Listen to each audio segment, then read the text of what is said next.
تو یہ بڑا مقدس مہینہ ہے اور حرمت والا مہینہ ہے، اس میں روزے رکھنے کا بہت زیادہ ثواب بیان ہوا ہے۔ تو وہ روزے رکھے آپ زبردستی وہاں، اب اپنے لیے لوگوں کا قبلہ اور ہے، وہ اپنے روزگار میں لگے ہوئے ہیں، صبح و شام پوری رات جاب کرتے ہیں، لگے رہتے ہیں، چونکہ انہیں پیسہ کمانا ہوتا ہے، ان کا قبلہ پیسہ ہے۔ آپ کا قبلہ پیسہ نہیں ہے، آپ کا قبلہ جو ہے وہ تو اللہ کی رضا کا حصول ہے اور حلال رزق کمانا ہے، تو آپ اپنے اس کام میں لگے رہیں۔ تو آپ ان معاملات میں بھی اس کو آیت کو لے سکتے ہیں، جو پہلا جملہ لکھا ہوا ہے، اپنی زندگی میں اس کو لا سکتے ہیں کہ ہر ایک کا اپنے سمت دوڑ رہا ہے، ہر ایک اپنے کام میں لگا ہوا ہے، لگے رہے، ہر کوئی اپنے لگا ہوا ہے تو لگے رہے۔ تم لوگ ایسا نہ کر، تم نیکی میں آگے بڑھو، بس نیکی میں آگے بڑھو۔ اور میں آپ کو بتاؤں، یہ راز کی بات یہ بھی ہے کہ بعض اوقات نا ہر بندہ دوڑ رہا ہوتا ہے ایک ہی دروازے کی، اتنا رش لگا دیتا ہے، اتنا رش لگا ہوتا ہے، تو آپ دیکھو کہ اللہ تعالیٰ کی طرف نکلنے والے راستے جو ہے نا وہ بہت سارے ہیں۔ آپ وہ راستہ تلاش کرو جو کم لوگوں نے اپنایا ہوا ہے، ہو سکتا ہے وہ مشکل ہو سکتا ہے اس میں کوئی راستے میں کوئی کٹھن جو ہے وہ مرحلے ہوں، موڑ ہوں، اس میں کچھ، آپ وہ راستہ اپناؤ نا۔ ہمارے پاس ابھی اسلام آباد پہنچنے کے بہت سارے راستے ہیں، ایک موٹر وے، ایک جی ٹی روڈ ہے، تو آپ دیکھو کہ کون سا آپ کو بہتر رہے گا، آپ کو کون سا اچھا لگے گا، اس طرف جائیں، اور جہاں لوگ کم ہوں اس طرف سے جائیں، آپ اس طرف سے جائیں، وہاں سے آپ کو جلدی پہنچنے کے امکانات ہیں، اور سب کی منزل ایک ہی ہے۔ تو یہ جو پہلا جملہ ہے نا، اس کو بڑا کر کے اپنے کمرے میں لگا لیں، اور تاکہ یہ جو باقی جھگڑے ہیں نا یہ بے وقوفوں کے ساتھ، سیقول السفہاء من الناس، وہ جو بے وقوف لوگ ہیں ان کے ساتھ لڑائی چلتی رہے گی، وہ باتیں الگ الگ لگی رہیں گی، لیکن آپ اپنی زندگی کا مقصد نہ کھو دینا، بس نیکی میں آگے بڑھو، آگے بڑھتے جاؤ۔ تو ایک تو یہ ان کا تعلق جو ہے بیان ہوا۔ چلو ہم دوبارہ اب اپنے موضوع کی طرف آتے ہیں، اور یہ قبلہ کی بات ہو رہی ہے، تو یہاں سے میں ذرا یہ دیکھوں خزائن العرفان والے کیا کہتے ہیں۔ یہ کہتے ہیں کہ اس آیت میں تبدیلی قبلہ کی ایک اور حکمت بیان ہو رہی ہے کہ ہر امت کے لیے ایک قبلہ مقرر کیا گیا ہے۔ تو جب امت محمدیہ ایک امت ہے اور سب سے افضل امت ہے، تو ان کی خصوصی امتیاز کے لیے ان کا قبلہ دوسروں سے جداگانہ بنایا گیا، اور اس میں خصوصیت یہ ہے کہ ان کا یہ قبلہ ہمیشہ کے لیے رہے گا، کبھی تبدیل نہیں ہوگا۔ فاستبقوا الخیرات، تو نیکیوں میں آگے نکل جاؤ، بڑھو، یعنی قبلہ کا موضوع طے ہو گیا، لہٰذا اب صرف اسی بحث میں نہ رہو، بلکہ اللہ تعالیٰ کی عبادت اور اطاعت اور دین کے کاموں میں ایک دوسرے سے سبقت لے جانے کی کوشش کرو۔ آپ سمجھ رہے ہیں بات کو، کہ یہ لڑائیاں چلتی رہیں گی، یہ جو مناظرے ہو رہے ہیں، بحثیں ہو رہی ہیں، ملحدین اعتراض کرتے ہیں، یہود و نصارہ لگے ہوئے ہیں، سازشیں ہو رہی ہیں، یہ کام تو ایک ہے نا، اس کا رونا کب تک روتے رہو گے کہ حالات نہیں میسر، جی دیکھے وہ ایسے کر دیا، ویسے کر دیا، اور یہاں یہ ہو رہا ہے، وہاں یہ ہو رہا ہے، وہ جو میرے فیملی میں ایسے مسائل ہیں، میرے یہ کر رہے ہیں، میرے ابو یہ کہہ رہے ہیں، بھائی یہ کہہ رہے ہیں، شوہر یہ کہہ رہے ہیں، جی وہ بیوی یہ کہہ رہی، جھگڑے ہیں، ہر ایک کے ساتھ جھگڑے جھگڑے جھگڑے، یہ الگ سائڈ ہے آپ کا۔ یہ میں ہمیشہ کہتا رہتا ہوں، جب ہم لوگ بہت سارے فتنوں کو ڈسکس کر لیتے ہیں نا، اس کے بعد میں اکثر کہتا رہتا ہوں، اور آپ کو بھی کہوں گا اور خود کو بھی کہہ رہا ہوں کہ یہ سارے جھگڑے ہوتے رہیں گے، آپ اپنا تعلق اللہ کے ساتھ خالص کر لو، اور یہ دیکھو کہ آپ اللہ کے ساتھ ملنے کے لیے تیار ہو کہ نہیں۔ ہر وقت آپ نے اپنے خود کو اللہ تعالیٰ کے لیے ملاقات کے لیے تیار رکھو، اپنے آپ کو، اپنے نیکی کرتے جاؤ، نمازیں ٹائم پہ پڑھو، تلاوت خوب کرو، ذکر اذکار خوب کرو، نیکی میں صدقہ خیرات، آپ لوگوں کے ساتھ مدد کرنا، لوگوں کی ہمدردی لینا، لوگوں کی دعا کرنا، ان کے ساتھ ان کے کاموں میں مدد کرنا، چلو آپ یہ کام ہوتا رہے، یہ ساتھ چلتے رہو، یہ اپنے نیکیاں جو ہے یہ خراب نہ کرو لوگوں کی وجہ سے، یہ لوگ تو ایسے ہی ہیں، بس یہ دنیا تو ایسے ہی ہے، تو چاہے کسی بھی ملک میں ہو، آپ اپنے کام سے کام رکھو، اور اپنا غرض جو ہے نا یاد رکھو کہ تمہارا رخ اللہ کی طرف ہے، تم اللہ کے پاس جا رہے ہو۔ یہ بہت بہت اہم بات تھی، بہت اہم، بہت خوبصورت آیت کریمہ ہے، اور یہ جملہ جو ہے وہ فاستبقوا الخیرات سے بھی آپ جو ہے نا اس کو اوپر لکھ سکتے ہیں اپنے دیوار پہ، اور یہ جو شروع والا ہے لِكُلِّ وِجْهَةٍ هُوَ مُوَلِّيهَا، یہ بھی لکھ سکتے ہیں۔ مقابلہ کس چیز کا کرنا چاہیے؟ دیکھیں یہاں آیت مبارکہ میں ایک بڑی ہی پیاری بات سمجھائی گئی ہے کہ مال و دولت، عہدہ اور منصب، شہرت اور مقبولیت اور دنیا داری ایسی چیز نہیں ہے اس میں ایک دوسرے سے مقابلہ کیا جائے، بلکہ یہ سب تو آزمائش اور محض دنیاوی زندگی کی زینت، دھوکے کا سامان اور فنا ہونے والی کمائی ہے، جبکہ باقی رہنے والی اور مقابلے کی چیز جو وہ کیا ہے، وہ اللہ تعالیٰ کی عبادت ہے، اللہ کی اطاعت ہے، جنت اور اس کی رضا ہے، جس کی طرف انسان اللہ تعالیٰ انسان کو بار بار بلاتا ہے۔ صحابہ کرام کی سیرت میں نیکیوں میں مقابلہ ہے، اور سبقت لے جانے کے بکثرت نظارے آپ کو ملتے ہیں۔ صحابہ کرام ایسے ہی کرتے تھے، آیت اترتی تھی اس پہ فوراً عمل کرنا چاہتے تھے، فوراً۔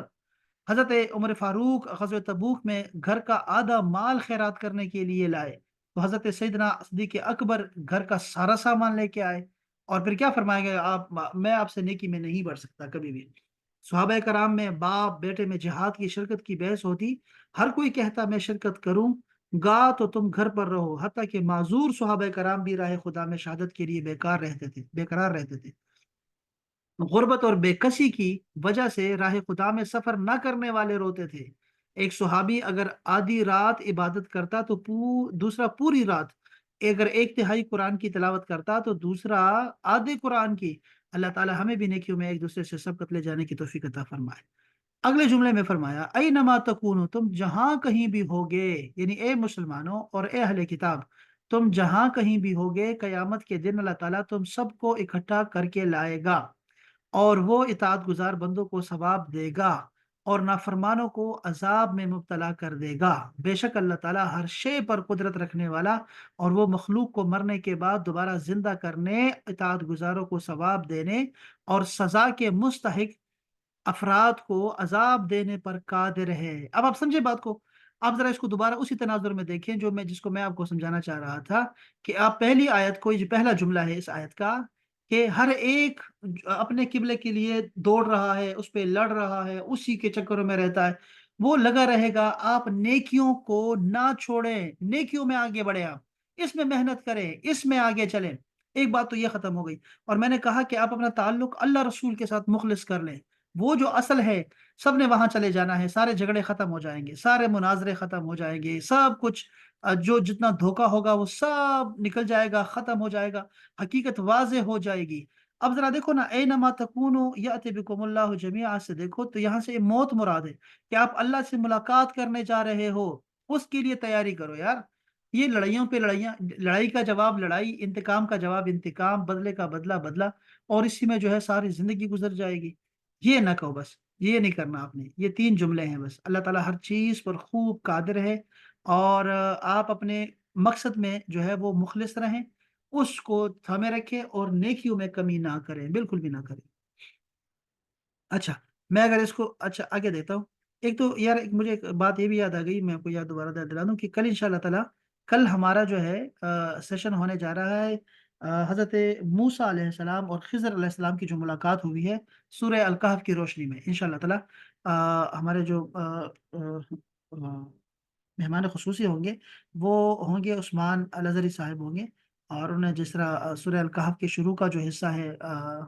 اصحاب کہف کا، وہ واقعہ ہم سارا کر چکے ہیں، 2-3 سیشن ہم نے اس پہ لیے ہیں، تو انشاءاللہ اب جو ہے وہ حضرت موسیٰ علیہ السلام کا اور خضر علیہ السلام کا واقعہ جو ہے اس پہ ہم بات کریں گے۔ اب اپنے ذہن میں اگر کوئی سوال وغیرہ اس حوالے سے ہے نا، وہ بھی تیار کر کے رکھیے، اور کل آپ لوگ سب نے جو ہے 9 بجے آنا ہے، انشاءاللہ سر 9 بجے آپ نے ٹائم پہ آپ نے آنا ہے۔ آپ 1 منٹ پہلے بھی آ سکتے ہیں، 2 منٹ پہلے آ جائیں، اور تاکہ ہمارے پاس ٹائم 1 گھنٹہ ہوگا تو کہ ہم فوراً اس سے جو ہے نا کوشش کریں۔ اگر سوا گھنٹہ ہوتا ہے نا تو شاید ٹائم لیا کریں، سوا گھنٹہ ہو سکتا ہے بعض اوقات، موضوع اگر اچھا ہو تو یہ ذہن میں رکھیے گا کہ کل انشاءاللہ تعالی ہم لوگوں نے انشاءاللہ 9 بجے انشاءاللہ حاضر ہونا ہے انشاءاللہ تعالی۔ اچھا، یہاں پر میں دوبارہ آ رہا ہوں کہ اگر یہ جو بتایا جا رہا ہے کہ ہر ایک کا ایک قبلہ ہوتا ہے، تم لوگ اپنے قبلہ کو جو ہے نا اس کی طرف رخ کر کے چلتے رہو اور نیکیاں کماؤ، اس میں مقابلہ کرو۔ تو یہاں اس آیت کی جو تفسیر ہے، انہوں نے بڑی تفسیریں بیان کی ہے۔ یہاں پر دیکھیں، میں آپ کو 3-4 تفاسیر ہیں جو انہوں نے اس آیت سے نکل سکتی ہیں، میں نے آپ کو اپنے ابھی بتا دیا۔ ذرا یہاں دیکھیں کہ کیا لکھا ہے، کہتے ہیں کہ ہر شخص اور ہر قوم اور ہر ملک کی کوئی سمت ہوتی ہے، جہت ہوتی ہے، یا قبلہ یا دین اور رائے ضرور ہے۔ یہ ایک تفسیر بڑی اہم ہے، بہت اہم بات کی۔ جس طرح اس کا دلی رجحان ہوتا ہے، تم سب کو ایک رائے پر متفق کرنے کا خیال دل سے نکال دو، اور کسی کے اعتراض کی پرواہ نہ کرو، بلکہ اپنی فکر میں رہو کہ بھلائیوں کی طرف سب سے آگے بڑھو۔ نماز اور روزہ، ذکر خدا، اچھے اخلاق، نفسانی خواہشات سے دوری، شیطان سے نفرت، رحمان سے محبت میں سرگرم رہو، اور اسی کعبہ ابراہیمی پر جمے رہو جو سب سے اعلیٰ اور افضل ہے۔ اچھا، یہ دیکھو بڑی عجیب بات نہیں ہے ویسے، کہ ابھی ہم آدھا گھنٹہ ہم نے بات کی ہے کہ یورپ کا ماحول، پاکستان کا ماحول، عرب کا ماحول، تنزانیہ کا ماحول، اور ہم یہ باتیں کر رہے تھے کہ وہاں پہ اچھائیاں کتنی ہیں اور گورے کتنے اچھے بھی ہیں ہمارے نماز کے لیے، ہمیں کتنا موقع دیتے ہیں اور کیا کیا ہو رہا ہے وہاں پر۔ دیکھو یہ ساری باتیں ہو رہی ہیں، لیکن اب وہ رضوان بھائی وہاں پر ہے نا، اب روزے بھی رکھے، روزہ بھی آج روزہ بھی تھا ان کا، روزے زیادہ رکھتے ہیں۔ میرا ایک اور شاگرد ہے، وہ طلحہ، جرمنی میں ہوتا ہے، اور وہ ابھی نوجوان ہے، شادی نہیں ہوئی، لیکن وہ پتہ نہیں میرے خیال میں 5 دن روزہ رکھتا ہے ہفتے میں، 5 دن وہ روزے میں رہتا ہے جرمنی میں رہ کے۔ اب دیکھیں نا، وہ پیسے بھی کمانے گیا ہوا ہے، پیسے یہ بھی پیسے کما رہے ہیں، رضام بھائی بھی پیسے کما رہے ہیں، وہاں پہ کام کر رہے ہیں، جاب کرتے ہیں، اور نیند بھی بہت تھوڑی ان کی ہے، لیکن اپنے معاملات نہیں خراب کرتے اللہ کے ساتھ، کہ نماز ٹائم پہ پڑھنی ہے ہم نے، کام ہوتا رہے گا، روزہ رکھنا ہے، اپنا ذکر اذکار میں رہنا ہے۔ اب ٹیکسی میں وہ ہوتے ہیں اکثر، تو وہ ہمارا یہ جو لیکچر ہے یہ سن رہے ہوتے ہیں۔ اب یہ آیت کریمہ انہوں نے سنی بھی نہیں ہوگی، لیکن اللہ تعالیٰ نے ہماری فطرت میں اسلام کو رکھا ہوا ہے، ایمان کو رکھا ہوا ہے ہماری فطرت میں۔ اب جو میں آپ کو باتیں بتا رہا تھا، یہ دیکھو یہاں لکھا ہوا ہے، اور میں نے ایک دفعہ بھی نہیں پڑھا اس کو، اور نہ ہی میں نے آیت کے تناظر میں اس کو دیکھا، لیکن میں وہ چیز جو میں سمجھا میں نے آپ کو بتایا، وہ اصل میں ہمیں ہر انسان کو اللہ تعالیٰ نے اس کی ہدایت کا سامان کیا ہوا ہے پہلے سے، اندر سے آپ کو آواز آئے گی کہ کیا صحیح ہے کیا غلط ہے، آپ کو چیزیں سمجھ آنا شروع ہو جاتی ہے جب آپ اللہ کی طرف چل پڑتے ہیں، تو کوئی بھی مقصد آپ کی زندگی میں اچھا ہوتا ہے۔ اب یہ دیکھو، میں یہ ہمارے یہ نوجوان جو ہے یہ ہمارے نمونہ ہے ہمارے لیے، وہاں اتنی سخت مشکل لائف میں یہ آمنہ ہے، سارا دن کام کرتی ہے، پھر وہ اب کلاس بھی آنا ہے، شوہر کو بھی سنبھالنا ہے، گھر بھی ہے، یہ وہاں پہ بینش بھابی بچے ہیں ان کے سارے، یہ میں کہہ رہا ہوں کہ یہ سارے لوگ اپنی زندگی بھی گزار رہے ہیں، ان اپنے جو ان کے آفس کے یا گھر کے مسائل ہیں یا اپنے کاروبار کے مسائل ہیں وہ بھی لڑ رہے ہیں، لوگوں سے بھی لڑ رہے ہیں، پڑوسیوں سے بھی لڑائی چل رہی ہوگی، افکار و قوانین جو لاگو ہوتے ہیں انسانوں پہ ان سے بھی لڑ رہے ہیں، لیکن اپنا جو تعلق ہے اللہ کے ساتھ وہ الگ چل رہا ہے۔ اللہ کے ساتھ معاملات خراب نہیں کرنے، جو چیزیں فرض ہیں اس کو نہیں چھوڑ سکتے، حرام نہیں کمانا، حلال کے لیے چلتے رہیں گے ہم لوگ، حلال کمانے کی کوشش ہماری مسلسل رہے گی۔ یہ چیز ہے جو اہم بات ہے، سمجھنے والی بات ہے، بس یہ ہے فاستبقوا الخیرات، دوڑو بھائی، یہ جو آج کل جو لڑائیاں جھگڑے چل رہی ہے نا، اس میں سے نکلو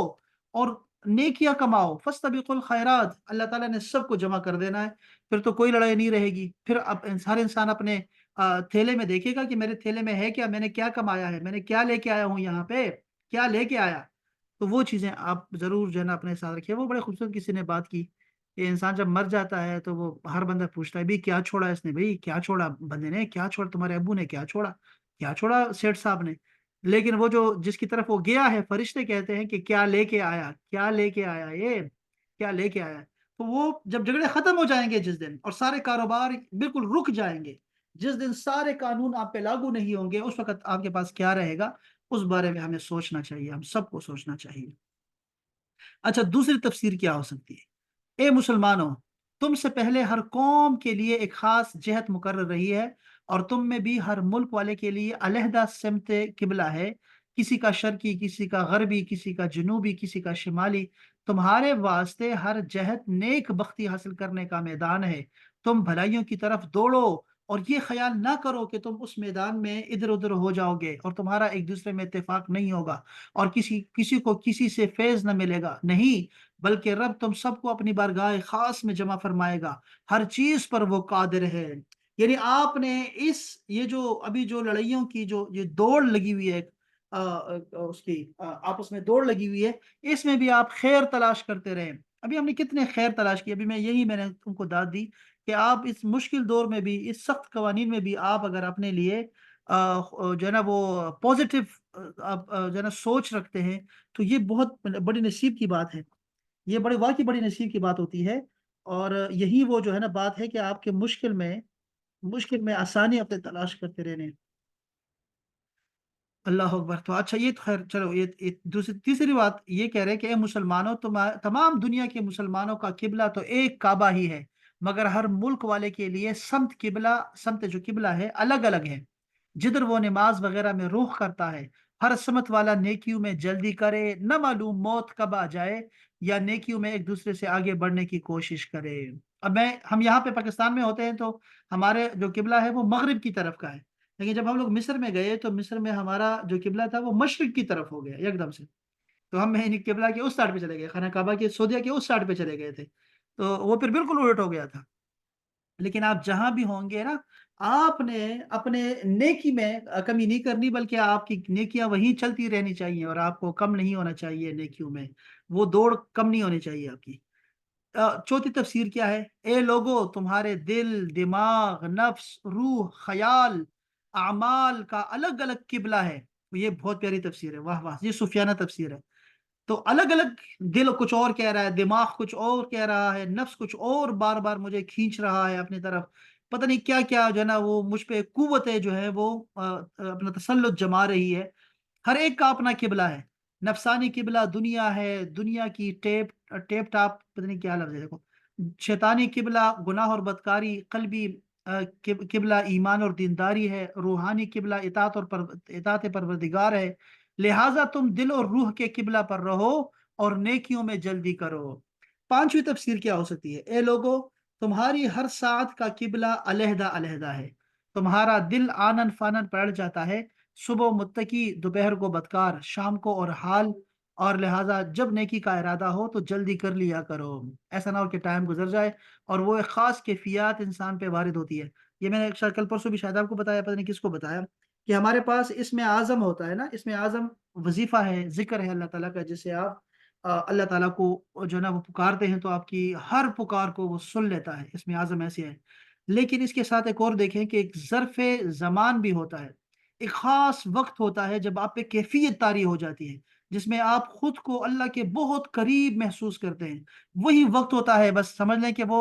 وقت اعظم ہے، وقت اعظم، زمانہ اعظم ہے اس میں اعظم کی جگہ، کہ آپ وہ وقت ہے کہ جب آپ اپنے آپ کو اللہ کے بہت قریب پاتے ہیں۔ وہ چاشت کا وقت ہو سکتا ہے، اشراق کا وقت ہو سکتا ہے، تہجد کا وقت ہو سکتا ہے، ہر ایک کے لیے تہجد کا وقت نہیں ہوتا، ہاں کوئی بھی مغرب کے بعد کا وقت ہو سکتا ہے۔ تو آپ دیکھو کہ کون سا ایسا وقت ہے کہ آپ اللہ کے بالکل قریب ہوتے ہیں، اس میں آپ نے نیکی میں جو ہے نا اپنے پیچھے نہیں ہٹنا، آپ نے اس ٹائم کو، اس لمحے کو خوب اس کا فائدہ اٹھانا ہے آپ نے، یہ بہت اہم ہے۔ اچھا، پھر کہتے ہیں کہ چھٹی تفسیر بھی ہے اس کی، کہ نیک بخت اور بد بخت میں سے ہر ایک کا قبلہ الگ الگ ہے۔ جس پر نور کا چھینٹا پڑ جائے اور اس کا قبلہ سعادت ہے، اور جو اس چھینٹے سے دور رہا اس کا قبلہ شقاوت اور بدبختی ہے۔ سعید یعنی کہ خوشبخت اگر بت خانہ میں بھی جائے گا نا، تو وہاں بت پرستوں بلکہ بتوں کو کلمہ پڑھا آئے گا، سمجھے بات کو؟ بدبخت اگر مسجد میں بھی پہنچے گا تو جوتیاں چرائے گا۔ ہر قسم کا آدمی ہر جگہ اپنے قبلے پر رہتا ہے، اس سے ہٹتا نہیں ہے۔ ان آیت کا ہمیں فائدہ کیا ہوا؟ اس آیت کے چند فوائد ہیں۔ ایک فائدہ تو یہ ہے کہ ایک دوسرے پر دینیات میں یعنی دین کے معاملات میں آگے بڑھنے کی کوشش کرنا سب سے بہتر ہے۔ دوسرا فائدہ یہ ہے کہ جیسے ہر ملک کی سمت قبلہ علیحدہ علیحدہ ہے، مگر کعبہ سب کا ایک ہے، لہٰذا سب کی نماز قبول اور یہ سب اللہ کے مقبول۔ ایک ہی طریقت میں ہر جماعت کا طریقہ ذکر علیحدہ، اور شریعت میں حنفی، شافعی، مالکی، حنبلی مذاہب کے الاعمال کچھ مختلف،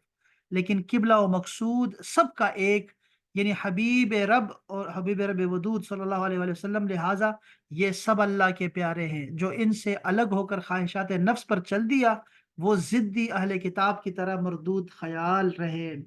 کہ شریعت اور طریقت کے چاروں سلسلوں نے حضور علیہ السلام کو اس طرح گھیر لیا ہے جیسے روئے زمین کی چاروں سمتوں نے کعبہ معظمہ کو، یا جیسے چار شیشے والی لالٹین کے شیشوں نے اندر سے اندر سے اندرونی شمع کو آ، کہ روشنی کو اس نے، اندرونی شمع جو ہوتی ہے لالٹین کے شیشوں نے اس کو گھیر لیا ہوا ہے۔ تو کوئی ان سے علیحدہ رہ کر نہ کعبے کو رخ کر سکتا ہے، نہ شمع کا فیض پا سکتا ہے۔ اسی طرح کوئی ان سلسلوں سے علیحدہ ہو کر فیضان نبوی حاصل نہیں کر سکتا۔ اچھا، یہ تو طریقت کی طرف ہو رہی ہے، چونکہ یہ تفسیر چونکہ تفسیر نئی میں عقیدے کی ہے نا، تو یہ ضرور عقیدے کی بات کرتے ہوتے ہیں اس میں۔ تیسرا فائدہ یہ ہے کہ ازل میں جس کے لیے لکھ دیا گیا ہے اس کو ادھر ہی راغب بھی کر دیا گیا ہے، اللہ تعالیٰ نے ایسے کر دیا، واہ واہ واہ۔ چوتھا فائدہ کیا ہے؟ کہ انسان کو چاہیے کہ ہر کام میں رضا الہی تلاش کرے، جیسا کہ فاستبقوا الخیرات سے معلوم ہوا۔ پانچواں فائدہ یہ ہے کہ دنیاوی حرص بری چیز ہے، مگر دینی حرص نہایت اعلیٰ عبادت ہے۔ صحابہ کرام ہمیشہ نیکیوں میں ایک دوسرے پر بڑھ چڑھ کر رہنے کی کوشش کرتے تھے، اور یہ ساری پھر مثالیں ہم نے پڑھی ہیں اس کی۔ اچھا چلیں یہ آگے یہ تفسیر نعیمی تفسیر مظہر یہ تفسیری تبیان القرآن ہے، اس میں فرما رہے ہیں کہ ہر ایک کے لیے ایک سمت ہے جس کی طرف وہ نماز میں منہ کرتا ہے۔ اس آیت کی دو تفسیریں ہو سکتی ہیں، ایک تو یہ کہ ہر علاقے کے مسلمانوں کے لیے کعبہ کی ایک جہت اور سمت ہے جس کی طرف وہ منہ کرتا ہے بعض علاقوں کے شمال میں، اور دوسری تفسیر کیا ہے کہ اصحاب شریعت اور رسولوں میں سے ہر ایک کا الگ الگ قبلہ ہے جس کی طرف وہ منہ کرتے ہیں۔ مقربین کا قبلہ عرش ہے، روحانیین کا قبلہ کرسی ہے، قربیین کا قبلہ بیت المعمور ہے، انبیاء سابقین کا قبلہ بیت المقدس ہے، اور آپ کا قبلہ کعبہ ہے۔ یہ تفسیر رازی سے انہوں نے لیا ہوا ہے۔ امام علوسی نے لکھا ہے کہ کعبہ آپ کے جسم کا قبلہ ہے اور آپ کی روح کا قبلہ میری ذات ہے اور میرا قبلہ آپ ہے۔ تفسیر روح المعانی میں لکھا ہے، ماشاء اللہ۔ اگر یہ سوال کیا جائے کہ آپ کی روح کا قبلہ اللہ کی ذات ہو، یہ تو متصور ہے، لیکن اللہ تعالیٰ کا قبلہ آپ کی ذات ہو یہ کیسے ہو متصور ہوگا؟ اس کا جواب یہ ہے کہ قبلہ سے مراد جہت عبادت نہیں بلکہ اس سے مراد مرکز توجہ ہے، یعنی آپ کی توجہ اللہ کی طرف رہتی ہے اور اللہ کی خاص توجہ آپ کی طرف رہتی ہے۔ جیسے ہم قبلہ کہتے ہیں کسی بھی بزرگ کو جس کی طرف ہم اپنے پورے جسم کے ساتھ رخ کر کے دماغ اور دل کو حاضر کر کے اس کی طرف متوجہ ہوتے ہیں، اس کو قبلہ کہتے ہیں۔ جی قبلہ آپ سنا ہے، قبلہ یعنی کہ کسی بزرگ کو کہتے ہوتے ہیں۔ یہ انہوں نے اوقات بیان کیے ہیں، یہ ہم ابھی اگلی والی آیت میں انشاءاللہ تعالیٰ اس کو ذکر کریں گے۔ اسی طرح تفسیر معارف القرآن میں بھی ایک بڑا پیارا جملہ لکھا ہے کہ اس سے پہلے جملہ میں یہ فرمایا تھا کہ مختلف قوموں کے مختلف قبلے ہیں، کوئی ایک دوسرے کے قبلے کو تسلیم نہیں کرتا، اس لیے اپنے قبلے کے حق ہونے پر ان لوگوں نے بحث فضول ہے۔ اس جملے کا حاصل یہ ہے کہ جب یہ معلوم ہے کہ اس بحث سے ان لوگوں کو کوئی فائدہ نہیں پہنچے گا تو پھر اس فضول بحث کو چھوڑ کر اپنے اصلی کام میں لگ جانا چاہیے، اور وہ کام ہے نیک کاموں میں دوڑ دھوپ اور آگے بڑھنے کی کوشش۔ اور چونکہ فضول بحثوں میں وقت ضائع کرنا اور مسابقت الی الخیرات میں سستی کرنا عموماً آخرت سے غفلت کے سبب ہے، جس کو اپنی آخرت اور انجام کی فکر درپیش ہو وہ کبھی فضول بحثوں میں نہیں الجھتا، اپنی منزل طے کرنے کی فکر میں رہتا ہے۔ اس لیے اگلے جملے میں آخرت کی یاد دلائی گئی ہے، وَأَيْنَمَا تَكُونُوا يَأْتِ بِكُمُ اللَّهُ جَمِيعًا، جس کا مطلب یہ ہے کہ بحثوں میں ہار جیت اور لوگوں کے اعتراضات سے بچنے کی فکر سب چند روزہ دنیا کے لیے ہی ہے، اور ان قریب وہ دن آنے والا ہے جس میں اللہ تعالیٰ تمام اقوام عالم کو ایک جگہ جمع کر کے حساب لیں گے۔ عقل مند کا کام یہ ہے کہ اپنے اوقات اس کی فکر میں صرف کرے۔ یہ بس یہ بڑی اہم بات ہے جس کی طرف یہ تفسیر معارف القرآن نے بھی توجہ دلائی ہے کہ یہ جو مناظرے ہو رہے ہیں آج کل، ہمارے دینی مناظرے ہو رہے ہیں، ہم تو بار بار کہتے ہیں کہ جو پچھلی امتیں گزر گئی ہے نا ہم سے، جو پچھلے ہمارے آباء و اجداد تھے وہ اچھے رہ گئے کہ ان کے سامنے مناظرے نہیں ہوئے جس طرح مناظرے ہمارے آج کل شروع ہیں کہ سوشل میڈیا پہ آپ فیس بک کھولیں، آپ واٹس ایپ کھولیں، گروپس کھولیں، ہر جگہ سیاسی بھی بحث چل رہی ہے اور مذہبی بھی چل رہی ہے مسلسل۔ تو ان جھگڑوں سے کیا فائدہ؟ اپنا وقت ضائع کر رہے ہیں، بلکہ مزید جو ہے وہ انسان کے اندر شک پیدا ہو رہے ہیں بچوں کے دلوں میں، اور دین کے قرآن کے حوالے سے بھی شک ہے، رسول کے حوالے سے بھی شک ہے، آپ کے نماز کے حوالے سے بھی شک پیدا کر رہے ہیں، آپ کے اعمال کے لحاظ سے بھی شک پیدا کر رہے ہیں، حلال اور حرام کے درمیان بھی شک پیدا ہو رہا ہے۔ تو یہ ساری فضولیات جو ہے نا یہ اب جو ہماری زندگی میں آ گئی ہے، اس سے ہماری جو رفتار ہے نا نیک اعمال کی وہ کم ہو گئی ہے، یہ بڑا ایک رکاوٹ آ رہی ہے۔ تو یہ جو بحثیں چل رہی ہیں، جو مناظرے چل رہے ہیں، وہ ہمارے پہلے لوگ اس سے جو ہے نا وہ الحمدللہ بڑے محفوظ رہے اور وہ تھوڑا سا علم حاصل کر کے اس پہ عمل کر کے جنت میں جا چکے۔ ہم لوگ جو ہے ابھی ہمارے اتنے بچوں کے اتنے افکار تباہ و برباد کر دیے، روزانہ ایسے سوالات آتے ہیں کہ وہ سوالات جو ہے نا وہ عجیب سے جنم زندگی میں کسی نے نہیں پوچھے ہوں گے۔ یہ بنی اسرائیل کے سوالات ہیں، بنی اسرائیل کے سوالات ہیں، ایسے سوالات کر رہے ہیں۔ تو وہ ساری اسی میڈیا سے آ رہا ہے، یہ ساری چیزوں سے آ رہے ہیں۔ بہرحال جو اس آیت کا مقصد ہے وہی ہمارا زندگی کا مقصد ہے کہ ہر ایک کا اپنا قبلہ ہے، اپنے مقصد میں لگا ہوا ہے، ان کو لگا رہنے دیں، لیکن ہم لوگ جو ہے وہ اپنے اس میں کمی نہیں کریں گے، اپنے اعمال میں کمی نہیں کریں گے، نیکیوں میں کمی کا نہ کرے۔ یہ جو تفسیر در منصور ہے نا امام جلال الدین سیوطی کی، میں نے بتایا تھا آپ کو کہ اس میں صحابہ کرام کے اقوال کو تابعین نے روایت کیا ہوا ہے، تو وہ تابعین کے اقوال جو ہے اس میں آ جاتے ہیں، صحابہ کرام کے اقوال اس میں آ جاتے ہیں، اور وہ آپ کو تفسیر کی طرف لے کے جاتے ہیں، آپ کو سمجھاتے ہیں کہ اس کی تفسیر کیا ہو سکتی ہے۔ جیسے یہاں پر آپ دیکھیے علامہ ابن جریر اور ابن ابی حاتم نے حضرت عبداللہ ابن عباس سے روایت کیا ہے کہ یہ لکل وجہت ان سے مراد کیا ہے؟ اس کے مراد ہے اہل ادیان ہے، دینوں والے ہیں۔ فرماتے ہیں کہ ہر دین والوں کے لیے ایک قبلہ ہوتا ہے جو پسند کرتے ہیں، اللہ تعالیٰ نے ادھر ہی قبلہ پھیر دیا جدھر مومنوں توجہ کی۔ یہ دوسری روایت جو ہے وہ بھی ابن ابی حاتم سے ہے، عبداللہ ابن عباس سے روایت کرتے ہیں کہ وہ کل کو وجہتن کی طرف مضاف کر کے پڑھتے تھے۔ فرمایا کبھی انہوں نے بیت المقدس کی طرف نماز پڑھی، جبکہ اس سے پہلے کعبہ کی طرف نماز پڑھی۔ اچھا، اور یہ حضرت قتادہ رضی اللہ تعالیٰ عنہ کی روایت بھی ہے، اور انہوں نے کہا کہ لکل وجہت ہوا مولیہا، یہ کے ان کی بیت المقدس کی طرف نماز اور کعبہ کی طرف نماز کا بیان ہے، دینوں کا، یعنی کہ کچھ کچھ کا جو قبلہ ہے وہ بیت المقدس رہا ہے، اور کس کا کعبہ ہے، تو تمہارا کعبہ ہے، تم اس کی طرف رہو اور اپنے اعمال کو اب آگے لے کے چلو، نیک اعمال کو۔ تو یہ سارے آپ جہاں جتنی بھی دیکھیں گے ساری تفاسیر، انہی تفاسیر کو لے کر پھر یہ باقی تفاسیر جو ہے نا وہ جو ہے نا انہوں نے اپنے تفاسیر کی ہوئی ہیں، چاہے روح البیان ہے، روح البیان کا بھی یہی ہے، دیکھیں یہ سارا آپ کے سامنے ہے، لیکن یہ بہت طویل تفسیر ہے، اس کو میں اس میں نہیں جا رہا۔ تفہیم القرآن میں بھی یہی بات تھی، شاید ہم نے اس دن بھی پڑھی تھی ہم نے، کہ یعنی ہمارے اس حکم کی پوری پابندی کرو، کبھی ایسا نہ ہو کہ تم میں سے کوئی شخص مقررہ سمت کے سوا کسی دوسری سمت کی طرف نماز پڑھتے دیکھا جائے۔ دیکھا آپ نے کہ نہیں، آپ تمہارے لیے قبلہ جو ہے وہ ایک پسند کر دیا گیا ہے، تو آپ تم اسی قبلے پر رہنا، بس یہ اس میں ہے وَلِكُلِّ وِجْهَةٌ هُوَ مُوَلِّيهَا، تو یہ آپ کی طرف ہے، ورنہ تمہارے دشمنوں کو تم پر یہ اعتراض کرنے کا موقع مل جائے گا کہ کیا خوب امت وسط ہے، کیسے اچھے حق پرستی کے گواہ بنے ہیں، جو یہ بھی کہتے جاتے ہیں کہ یہ حکم ہمارے رب کی طرف سے آیا ہے، پھر اس کی خلاف ورزی بھی کیے جاتے ہیں۔ یعنی یہ جو گورے ہیں آپ کے یو کے والے سارے وہی، ہاں غیر مسلم ہم پہ ہنسیں گے اگر ہم روزہ نہیں رکھیں گے اور ہم نماز نہیں پڑھیں گے، تو یہ آپ نے جو ہے اپنا روزگار چلتا رہے گا، دنیا چلتی رہے گی، لیکن آپ نے اپنا قبلہ درست رکھنا ہے، چونکہ سب نے اللہ کے پاس جانا ہے، اللہ نے سب کو جمع کرنا ہے، اور بے شک اللہ جل شانہ ہر ایک چیز پر خوب قادر ہے۔